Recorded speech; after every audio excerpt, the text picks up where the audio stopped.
Hello, I'm Peter Moreira from Entrevestor, and I'm joined today by Yash Mehta from Mettara. Yash, thanks so much for joining me.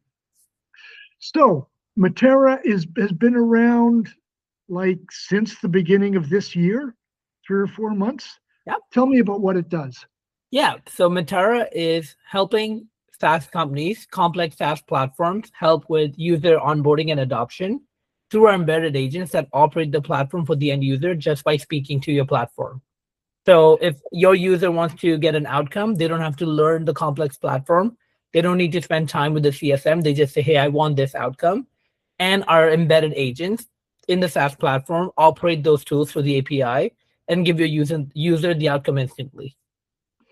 You've been moving really fast with this. Tell me about literally how long it's taken to get where you are today. Yeah, absolutely. Our commercial operation started on the 24th or the 25th of January 2026, so 3 months ago.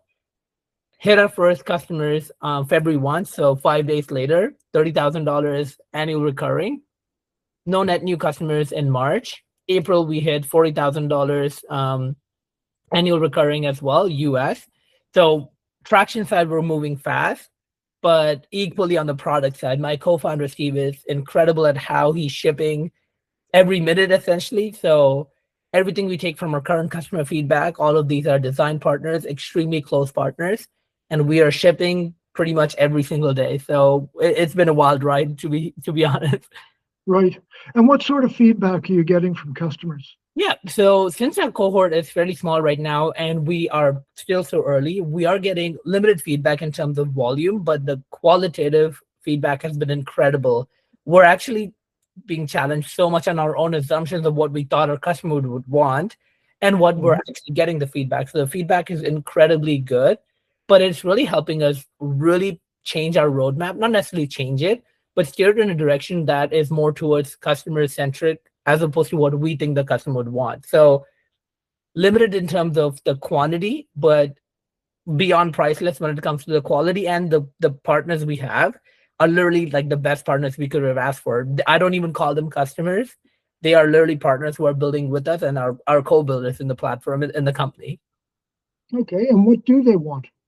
So a couple of things that we've seen is because it's agentic, because it's AI, we thought that we were incredibly focused on making the AI as fast as possible to get the tasks and outcomes done right away. One thing we learned that our customers care a lot more about the quality, even if the AI takes longer. Because if we can automate something that takes a human 30 minutes in 30 seconds, to us on paper, it looks perfect. But one of the things we realized that every single customer we have said that is good, but that makes them a bit concerned that did it do it right? Did it follow all the steps? Did it do all the things as they've defined in their standard operating procedure? So one thing we realized is understanding that speed has a perception. If our AI takes a bit longer, that is completely okay because it's still giving the customers what they wanted, which is a lot more time saving, a lot less time figuring out a platform, but just doing the work for them. So that's one piece of feedback we got, that slow isn't necessarily a bad thing. If anything, it is helping not only the perception, but helping the human verify that all the outputs are actually what they want that to be, as opposed to the agent doing it all in one. That was one example of what we received of feedback that we hadn't anticipated at all. And I suppose we've all redefined what fast and slow mean in the last 2 or 3 years. Yeah, 100%. And that's the big things that where we thought we just have to do it every single second, and we don't have to. Okay, I'm asking you this question, which involves a time frame that's 3 times where you know how long you've been around, but what's going on for the rest of 2026? So for the rest of 2026, our core goal is to get to around 10 to 12 customers, ideally 15, but that might be a reach goal. And what I mean by 10 to 12 customers is what I consider my current design partners to be: deeply embedded, a partnership that is co-building with us. And that should put us to a revenue of around $500,000 to $700,000 annual recurring.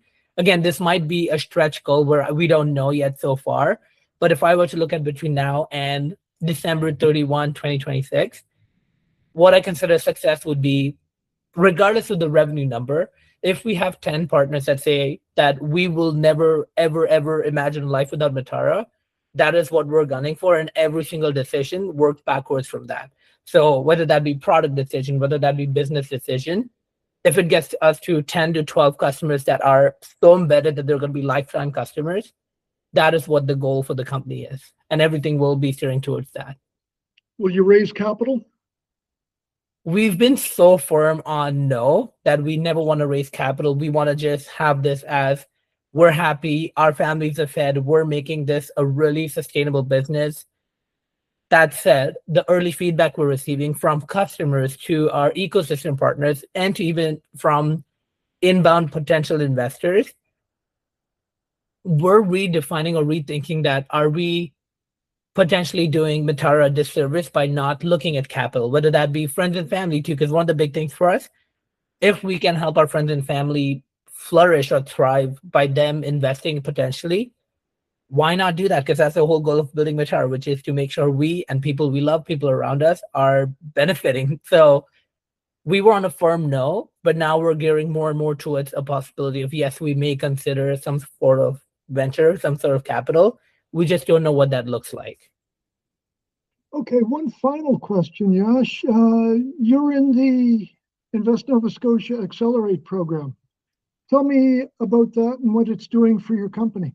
Yeah, there's honestly so much to list. Like I think we'll need an hour-long interview to show how grateful we are to Invest Nova Scotia. But the Accelerate program just already has been so helpful understanding our goal definition, what it actually means, that what we can accomplish within the 5-month time frame, taking a look at the resources we have. So we did meet one of our sales coaches that will be assigned to us, understanding the resources that have been available, understanding what we can go to, what or who we can go to. And that just reminded me that Nova Scotia is such a perfect place to build. I consider that to be like an underdog, that not a lot of people understand or appreciate how amazing Invest Nova Scotia is. So looking back at the program, we just started, we're 6 days in, but even 6 days in, I can tell the mentorship programs that we have lined up, the cohort I'm working with, it's all amazing entrepreneurs who are also building something amazing out of Nova Scotia. It's just, I know this is an abstract answer, but there's way too many things to list in terms of how it's helping our business. So there is so much that we have upcoming, so many things that we had architectured already, but we couldn't execute because of a lot of limitations. Having Invest Nova Scotia on our side and with the Accelerate program, it just unlocks so much of it on the financial side, but also on the non-financial side to help us really execute in the direction that we've always wanted to, but we just couldn't so far. Okay, then. Yash Mehta, thanks for joining me today. It's been great to hear about Mettara. Take care.